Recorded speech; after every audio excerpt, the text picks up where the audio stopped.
7 বছর পর প্রয়াত রাষ্ট্রপতি জিয়াউর রহমানের কবর জিয়ারত করলেন বিএনপির চেয়ারপারসন খালেদা জিয়া।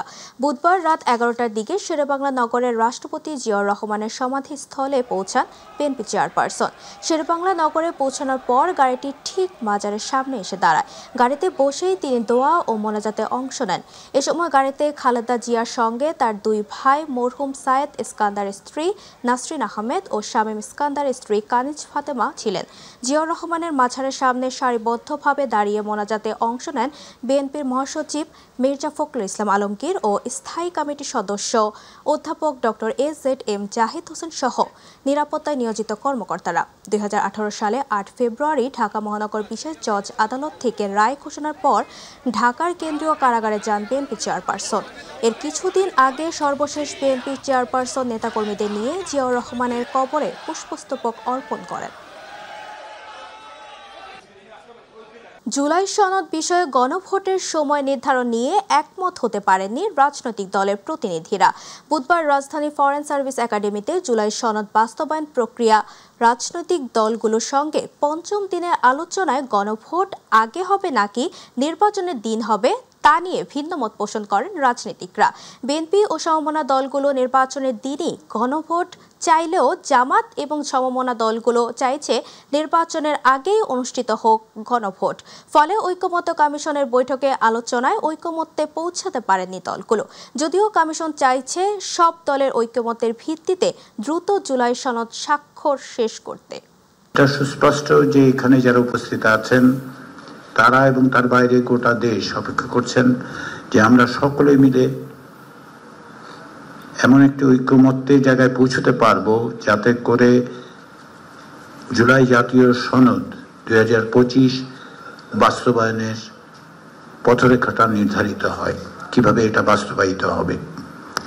ইতিমধ্যেই কমিশনের পক্ষ থেকে আমরা একাধিকবার যেটা বলেছি বিশেষজ্ঞদের সাথে আলাপের মধ্য দিয়ে যে আপনাদের পক্ষ থেকে যদি সুনির্দিষ্ট সুস্পষ্ট একটি জায়গায় একটি প্রস্তাব আসে কমিশন সরকারকে সেটাই উপস্থাপন করবে এবং কমিশন চাইবে যে সেটাই বাস্তবায়িত হোক। আমরা সরকারের কাছে সেটা অনুরোধ জানাবো। কোনো কারণে যদি জাতীয় নির্বাচন সুষ্ঠু না হয়, একই দিনে যদি আমি জুলাই চার্টারের উপরে গণভোট করি তাহলে সেটাও তো সুষ্ঠু হবে না। তো সুষ্ঠু যদি না হয় তাহলে জুলাই চার্টারের রিফর্মসের যে ডিসিশনটা আমরা ঐকমত্য হয়েছি সেটাও এখানে কার্যকর হবে না। মৌলিক সংস্কার সব গুরুত্বপূর্ণ সংস্কার যেগুলো আছে এ ব্যাপারে তারা আইন প্রণয়ন করে সংবিধানে তারা যুক্ত করবেন। এই অনৈক্য নিয়ে আমরা গণভোটে গেলে বা নোট অফ ডিসেন্ট নিয়ে আমরা গণভোটে গেলে আমরা কামড়াকামি করে আমরা কিন্তু এক ধরনের ধ্বংস হয়ে যাব।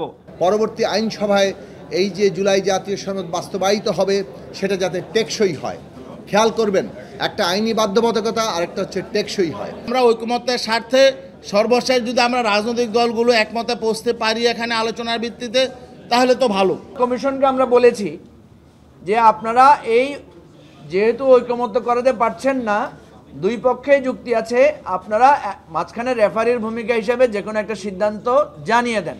সাবেক প্রধানমন্ত্রী শেখ হাসিনার বিরুদ্ধে আন্তর্জাতিক অপরাধ ট্রাইব্যুনালে আজ সাক্ষ্য দেবেন স্থানীয় সরকার, পল্লী উন্নয়ন ও সমবায় মন্ত্রণালয়ের উপদেষ্টা আসিফ মাহমুদ সজীব ভুঁইয়া। এদিকে জুলাই আগস্ট আন্দোলনের রাজধানী চানখারপুলে 6 জনকে হত্যার ঘটনায় মানবতা বিরোধী অপরাধের মামলায় ডিএমপির সাবেক কমিশনার হাবিবুর রহমান সহ 8 জনের বিরুদ্ধেও আজ সাক্ষ্য দেবেন উপদেষ্টা আসিফ মাহমুদ। আজ আন্তর্জাতিক অপরাধ ট্রাইব্যুনাল 1-এর চেয়ারম্যান বিচারপতি মোহাম্মদ গোলাম মর্তুজা মজুমদারের নেতৃত্বাধীন বিচারিক প্যানেলে এই সাক্ষ্য গ্রহণ হওয়ার কথা রয়েছে। গত 14 জুলাই চানখারপুলের মামলাটির পলাতক 4 আসামি সহ 8 জনের বিরুদ্ধে অভিযোগ গঠন করে বিচার শুরুর আদেশ দেন ট্রাইব্যুনাল।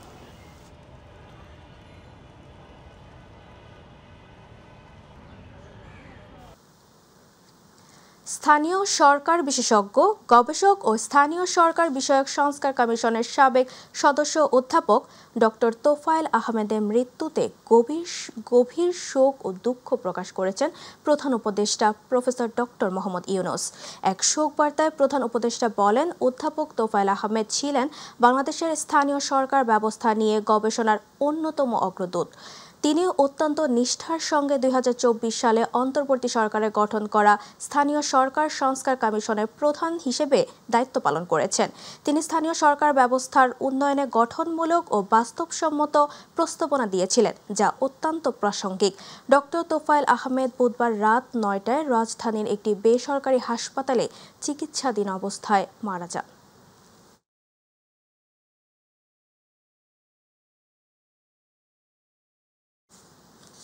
জামালপুরের দেওয়ানগঞ্জে ব্রহ্মপুত্র নদে হঠাৎ দেখা দিয়েছে তীব্র ভাঙ্গন। বেশ কিছুদিন ধরে চলা অব্যাহত নদ ভাঙ্গনে এরই মধ্যে বিলীন হয়ে গেছে বেশ কিছু ঘরবাড়ি ও শত শত হেক্টর ফসলি জমি। এখনই জরুরি পদক্ষেপ গ্রহণ না করলে ভাঙ্গন ভয়াবহ রূপ নেবে। ভাঙ্গন রোধে দ্রুত পদক্ষেপ নেওয়ার পাশাপাশি স্থায়ী বাঁধ নির্মাণের দাবিতে মানববন্ধন করেছে ক্ষতিগ্রস্তরা। প্রতিনিধি শামীম আলমের রিপোর্ট, জানাচ্ছেন আতিকুর রহমান তিতাস। জামালপুরের দেওয়ানগঞ্জ উপজেলার বাহাদুরাবাদ ইউনিয়নের উপর দিয়ে বয়ে চলা ব্রহ্মপুত্র নদ হঠাৎ যেন আগ্রাসী হয়ে উঠেছে। রাত দিন অবিরত ভাঙছে নদের পার। বর্ষা শেষ হলেও ব্রহ্মপুত্রের পানি কখনো কমছে কখনো বাড়ছে। তবুও এই মৌসুমে নদের পানি প্রবাহ তুলনামূলক স্বাভাবিক থাকলেও ভাঙন শুরু হওয়ায় হতবাক স্থানীয়রা। গত 2 মাস ধরে চলা ভয়াবহ ভাঙনের কবলে বাহাদুরাবাদ ইউনিয়নের পুল্লাকান্দি, মধ্যপাড়া, সর্দারপাড়া, ঝালুরচর, ভাটিপাড়া, ফরাজিপাড়া সহ কয়েকটি এলাকায় নদের প্রায় 3 কিলোমিটার তীর ভাঙনের কবলে পড়েছে। নদী তীরবর্তী প্রায় অর্ধশত ঘরবাড়ি ও কয়েকশো হেক্টর ফসলি জমি ভাঙনের কবলে বিলীন হয়ে গেছে। এই নদী আমাদের গ্রাস করে নিয়ে বাড়ি ভিটা, বসত ভিটা সম্পূর্ণই শেষ করে নিয়ে নিয়েছে, ফসলি জমি সম্পূর্ণ শেষ করে নিয়ে নিয়েছে। আমার বাড়ি কিছুদিন আগে ভাঙছে, বাড়ির পাশে নিয়ে যে আমরা কাবরা করে দিয়ে থাকতেছি। এ যাবত তো বহুত ক্ষয়ক্ষতি হয়েছে, এবার ভাঙলে পরে একবার আমি নিঃস্ব হয়ে যাব। ভাঙনের কবলে নিজেদের আশ্রয় ও সহায় সম্বল হারিয়ে প্রতিনিয়তই নিঃস্ব হচ্ছে নদী তীরবর্তী অনেক মানুষ। কিন্তু সরকারিভাবে ভাঙন রোধে কার্যকর কোনো পদক্ষেপ না নেওয়ায় ক্ষুব্ধ ক্ষতিগ্রস্তরা। ধান, গম, পাট এগুলোর আবাদ সমেত করে বিগত অনেক জমি ভেঙে নিছে।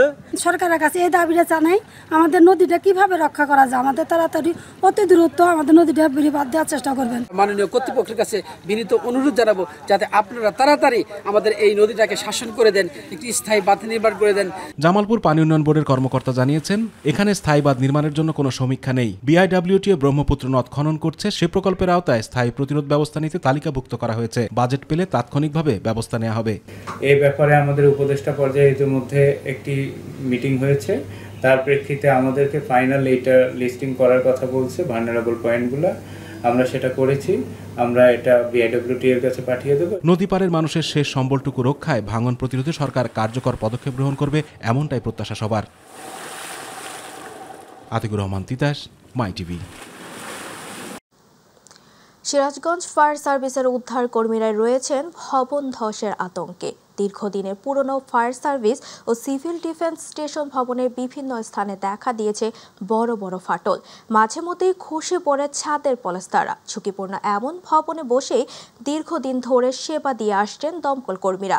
তবে ভবনটি পরিদর্শন করে প্রতিবেদন ঊর্ধ্বতন কর্তৃপক্ষকে পাঠানো হয়েছে জানিয়েছে গণপূর্ত বিভাগ। প্রতিনিধি HM মোনায়েম খানের তথ্যচিত্রে আরো জানাচ্ছেন শামস তাবরিজ উচ্ছ্বাস। 1961 সালে পাকিস্তান আমলে সিরাজগঞ্জ পৌরসভা এলাকার ইলিয়াট ব্রিজের পাশে নির্মাণ করা হয় সিরাজগঞ্জ ফায়ার সার্ভিস। 2 তলা বিশিষ্ট এই ফায়ার সার্ভিসের নিচতলায় রয়েছে পানিবাহী গাড়ির গ্যারেজ ও অফিস, আর উপরতলায় রয়েছে আবাসিক ব্যবস্থা। তবে দীর্ঘদিনের পুরাতন স্থাপনা হওয়ায় বর্তমানে ভবনটির অবস্থা নাজুক। ভবনের বিভিন্ন অংশে দেখা দিয়েছে ফাটল, কোথাও কোথাও ভেঙে পড়েছে প্লাস্টার, দেখা মিলছে ভীমের রড। এমন বেহাল অবস্থার মধ্যেই চলছে ফায়ার সার্ভিসের কার্যক্রম। অনেকাংশে দেখা যায় যে প্লাস্টার খসে খসে পড়তেছে, বিল্ডিংয়ের ভেতরের যে রডগুলো সেগুলো পর্যন্ত দেখা যাচ্ছে। বেড়াকে আমাদের বৃষ্টি আসলে পানি পড়ে, তারপরে আবার নিচে আবার যে ওইগুলো উঠে গেছে, নিচের তলটা ভেঙে গেছে, চুন খসে পড়ে, প্লাস্টার খসে পড়ে, এইগুলো আর মানে বৃষ্টি হলে দেখা যাচ্ছে পানি ঢোকে। সিরাজগঞ্জ সদর স্টেশন শেয়ারিং ক্লাস আছে, ফার্স্ট ক্লাস স্টেশন করলে আমাদের জন্য এবং জনগণের জন্য সবচেয়ে সুবিধাজনক হয়। অথচ প্রথম শ্রেণীর জেলার জন্য দরকার প্রথম শ্রেণীর ফায়ার সার্ভিস স্টেশন, কিন্তু এই ফায়ার সার্ভিসের কার্যক্রম চলছে দ্বিতীয় শ্রেণীর। অফিসের কর্মকর্তারা বলছে এমন অবস্থায় 5 মাত্রায় ভূমিকম্প হলে ধসে পড়বে ভবনটি। বিল্ডিংটা 1961 সালের বিল্ডিং, এটা অতি পুরাতন বিল্ডিং এবং অনেক জায়গায় প্লাস্টার কষে পড়ছে। আমরা যখন গাড়ি আসে আমাদের গ্যারেজে দেখতে পাচ্ছেন যে কোনো সময় উপর থেকে প্লাস্টার কষে গাড়ি ভেঙে যেতে পারে, গাড়ি ক্লাস ভেঙে যেতে পারে। ভবনটি সরেজমিনে পরিদর্শন করে নতুন ভবন নির্মাণের জন্য পাঠানো হয়েছে বলে জানিয়েছে গণপূর্ত বিভাগ। বর্তমান অবস্থার প্রেক্ষিতে একটি সচিত্র প্রতিবেদন খুব শীঘ্রই হয়তো এই সপ্তাহের মধ্যে আমরা আমাদের প্রধান প্রকৌশলী কার্যালয়ে পাঠিয়ে দিব। যদি এটা পুনর্নির্মাণ করা হয় তাহলে হয়তো নতুন করে এই ক্যাটাগরির ফায়ার স্টেশন হিসেবে এটাকে প্রতিষ্ঠিত করা যাবে। দ্রুত ভবনটি নির্মাণ সহ প্রথম শ্রেণীর ফায়ার সার্ভিস চালু করার দাবি কর্মকর্তা কর্মচারী সহ স্থানীয়দের। শামস তাবরিজ উচ্ছ্বাস, মাই টিভি নিউজ ডেস্ক। মধ্যপ্রাচ্যের দেশ ওমানের সড়ক দুর্ঘটনায় ৮ বাংলাদেশি নিহত হয়েছে। বুধবার স্থানীয় সময় বিকেলে 3:15টার দিকে দেশটির দুকুম সিদ্রা এলাকায় এই দুর্ঘটনা ঘটে। নিহতদের বাড়ি চট্টগ্রামের সন্দ্বীপ উপজেলায় বলে জানা গেছে। দেশটির স্বাস্থ্য মন্ত্রণালয়ের বরাত দিয়ে ওই প্রতিবেদনে বলা হয়েছে, দুকুম সিদ্রা এলাকায় সড়ক দুর্ঘটনায় ৮ জন নিহত ও 2 জন গুরুতর আহত হয়েছেন। প্রত্যক্ষদর্শীরা জানিয়েছেন, ওমানের দুকুম সিদ্রা এলাকার সাগর থেকে মাছ ধরে ফেরার সময় দুর্ঘটনার কবলে পড়ে প্রবাসীদের বহনকারী গাড়িটি। এ সময় মাছবাহী একটি কন্টেইনারের ট্রাকের সঙ্গে সংঘর্ষে তাদের গাড়িটি দুমড়ে মুচড়ে যায়। এতে ঘটনাস্থলে ৮ জন নিহত হন। ওমানে বাংলাদেশ দূতাবাসের সচিব আসাদুল হক গণমাধ্যমকে জানান, আইনগত প্রক্রিয়া শেষে মরদেহগুলো পরিবারের কাছে বাংলাদেশে পাঠানোর ব্যবস্থা করা হবে। এবার গ্রাম বাংলার খবর।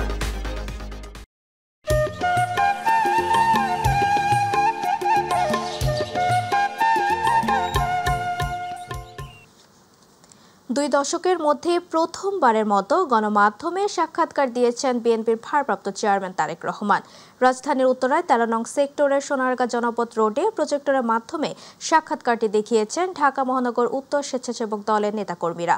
সাক্ষাৎকার প্রচারণার আয়োজনে ছিলেন স্বেচ্ছাসেবক দল কেন্দ্রীয় কমিটির সাধারণ সম্পাদক রাজীব আহসান, স্বেচ্ছাসেবক দল কেন্দ্রীয় কমিটির সিনিয়র সহসভাপতি ইয়াসিন আলী, স্বেচ্ছাসেবক দল কেন্দ্রীয় কমিটির সাবেক সহসভাপতি মোহাম্মদ জামির হোসেন, ঢাকা মহানগর উত্তর স্বেচ্ছাসেবক দলের সহসভাপতি মোস্তফা কামাল হৃদয়, ঢাকা মহানগর উত্তর স্বেচ্ছাসেবক দলের সাংগঠনিক সম্পাদক SA খোকন।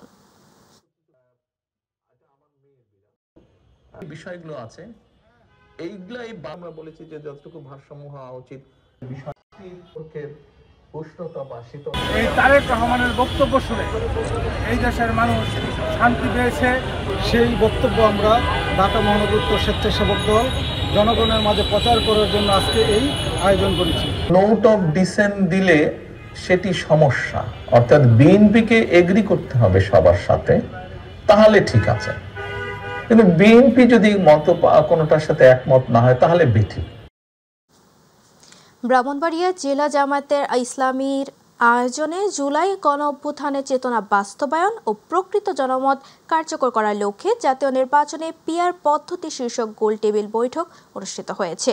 বুধবার বিকেলে শহরের কাউতলী আয়োজিত বৈঠকে সভাপতিত্ব করেন জেলা জামায়াতের আমির মাওলানা মোবারক হোসেন। সেক্রেটারি মোহাম্মদ আমিনুল ইসলামের সঞ্চালনায় বক্তব্য রাখেন অ্যাসিস্ট্যান্ট সেক্রেটারি মোহাম্মদ জুনায়েদ হাসান, ইসলামী আন্দোলন জেলা সেক্রেটারি গাজী নিয়াজুল করিম, ব্রাহ্মণবাড়িয়া প্রেস ক্লাবের সভাপতি জাবেদ রহিম বিজন, ব্রাহ্মণবাড়িয়া টেলিভিশন জার্নালিস্ট অ্যাসোসিয়েশনের সভাপতি মোহাম্মদ আল আমিন শাহিন, সাধারণ সম্পাদক মুফিজুর রহমান লিমন সহ আরও অনেকে।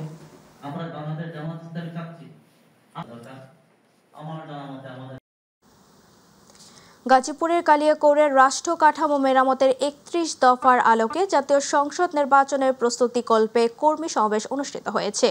বোয়ালি ইউনিয়ন বিএনপির সাবেক সাধারণ সম্পাদক অরুণ প্রসাদ মজুমদারের সঞ্চালনায় ইউনিয়ন বিএনপির সাবেক সভাপতি মোহাম্মদ আলী আজম খানের সভাপতিত্বে প্রধান অতিথি হিসেবে উপস্থিত ছিলেন বিএনপির কেন্দ্রীয় নির্বাহী কমিটির ঢাকা বিভাগীয় সাংগঠনিক সম্পাদক কাজী সাইয়েদুল আলম বাবুল। এ সময় প্রধান বক্তা ছিলেন বিএনপি কেন্দ্রীয় নির্বাহী কমিটির সহশ্রম বিষয়ক সম্পাদক হুমায়ুন কবির খান। বিশেষ অতিথি হিসেবে উপস্থিত ছিলেন সদস্য জাতীয় নির্বাহী কমিটির বিএনপি সদস্য মোহাম্মদ মুজিবুর রহমান, সাবেক সভাপতি কালিয়াকৈর উপজেলা বিএনপির সাবেক সভাপতি মোহাম্মদ হেলাল উদ্দিন সহ নেতৃবৃন্দ।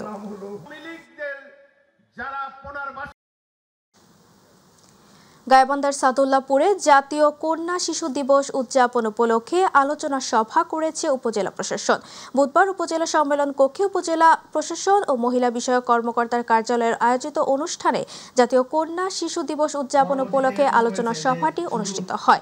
এ সময় উপজেলায় কার্যক্রম পরিচালনাকারী বিভিন্ন এনজিওর প্রতিনিধি ও কন্যা শিশু সংগঠনের সদস্যদের উপস্থিতিতে আলোচনা সভায় উপজেলা নির্বাহী কর্মকর্তা কাজী মোহাম্মদ অনিক ইসলামের সভাপতিত্বে ও মহিলা বিষয়ক কর্মকর্তা জান্নাতুল ফেরদৌসের সঞ্চালনায় বক্তব্য রাখেন প্রাথমিক শিক্ষা কর্মকর্তা শম্ভু চরণ দাস, উপজেলা এনসিপির প্রধান সমন্বয়কারী আতিকুর রহমান আতিক সহ অন্যান্য সুধীজন।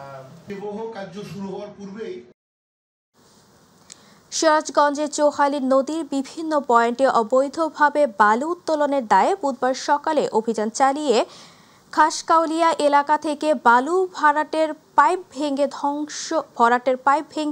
ধ্বংস করা হয়েছে।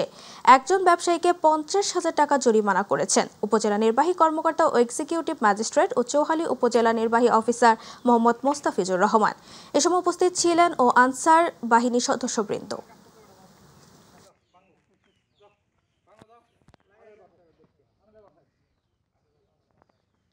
গাজীপুরে শ্রীপুরে বিএনপির ভারপ্রাপ্ত চেয়ারম্যান তারেক রহমানের ঘোষিত 31 দফা কর্মসূচি বাস্তবায়নে লিফলেট বিতরণ করেছেন শ্রীপুর উপজেলা বিএনপির নেতৃবৃন্দ।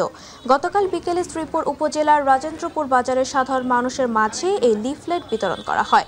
লিফলেট বিতরণ অনুষ্ঠানে উপস্থিত ছিলেন গাজীপুর জেলা বিএনপির সাবেক সিনিয়র সহসভাপতি ডাক্তার শফিকুল ইসলাম, গাজীপুর জেলা বিএনপির আহ্বায়ক কমিটির সদস্য সাখাওয়াত হোসেন সবুজ, উপজেলা বিএনপির সাবেক সাধারণ সম্পাদক আক্তারুল আলম মাস্টার, জেলা বিএনপির সাবেক সহসভাপতি শেখ আব্দুর রাজ্জাক, সাবেক উপজেলা ভাইস চেয়ারম্যান ফরিদা জাহান, স্বপ্না সহ আরো অনেকে। ভাদ্রের শুরু থেকে শরতের আবির্ভাব বেশ লক্ষণীয়। জলহারা শুভ্র মেঘের দখল যখন নীল নির্জন নির্মল আকাশের পথসঞ্চার করে তখনই বোঝা যায় শরৎ এসেছে। কুমিল্লার পথে প্রান্তরে অপরূপ শোভা ছড়াচ্ছে শরতের আকর্ষণ কাশফুল। বিস্তারিত জানাচ্ছেন প্রতিনিধি আবু মোসা।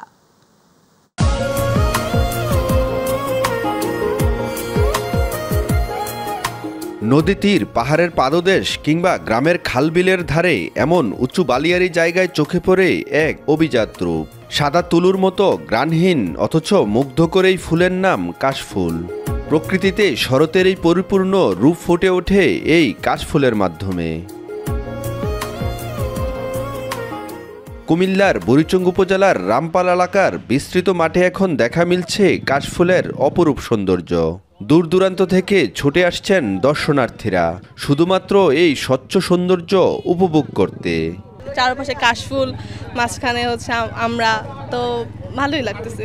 এখানে অনেক সুন্দর একটা পরিবেশ এবং কাশফুল দেখতেও অনেক সুন্দর। অনেকে ফ্যামিলি নিয়ে আসতেছে, অনেকে বন্ধুরা নিয়ে আসতেছে। খুব সুন্দর, দেখতেও অনেক ভালো লাগে, সবার অনেক লোকজন আসছে। কাশফুলের সৌন্দর্যে মুগ্ধ হয়নি এমন মানুষ হয়তো খুঁজে পাওয়া যাবে না। তাই তো বড়দের সাথে শিশুরাও ছুটে আসছেন কাশবনে। মনের আনন্দে জানাচ্ছেন তাদের অনুভূতির কথা। আমরা এখানে খুব মজা পাচ্ছি, অনেক বেশি ভালো লাগছে। চারপাশে জুড়ে কাশফুল, আকাশ এবং বাতাস অনেক বেশি ভালো লাগছে। মেঘহীন আকাশে গুচ্ছ গুচ্ছ কাশফুলের মতো সাদা মেঘের ভেলা কেড়ে নেয় যে কারো মন। তাই তো উৎপল সেন লিখেছেন, আজি শরতের আকাশে মেঘে মেঘে স্বপ্ন বাসে।